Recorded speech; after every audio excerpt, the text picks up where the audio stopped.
یہ جو سی پیک ہے اس کی جو رفتار ہے وہ انشاءاللہ تیز ہوگی. بیچ میں ہمیں مسئلے آئے اور جس طرح میں نے کہا کہ کرونا کی وجہ سے بڑے مسئلے آئے کیونکہ ساری کمیونیکیشن رکی ایک بات. یعنی اللہ نے ہمیں کافی امتحانوں میں ڈالا جس میں جب ہم ریکور کر رہے تھے تو کرونا کا آ گیا اور کرونا سے سپلائی چین ساری افیکٹ ہو گئی. دنیا میں کموڈٹی پرائسز اوپر چلی گئی ہیں. تو یہ جو قیمتیں بڑھی ہیں وہ اس لیے کہ کرونا کی وجہ سے سپلائی چینز افیکٹ ہوئی. ساری دنیا میں کموڈٹی پرائسز کھانے پینے کی چیزوں کی قیمتیں بڑھ گئی. تو یہ عارضی طور پہ ہے.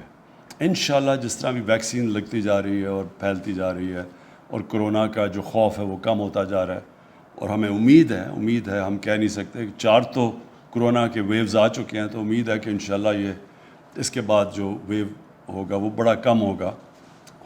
آئیں گے تو صحیح لیکن اگر ہم نے ویکسین لگا لی تو کم ہوگا. تو اس سے انشاءاللہ سی پیک کے بھی پروجیکٹس تیز ہو جائیں گے اور ہمیں یہ جو بھی عارضی طور پہ مشکل پڑی ہوئی ہے مہنگائی کی یہ بھی انشاءاللہ نیچے آ جائے گی.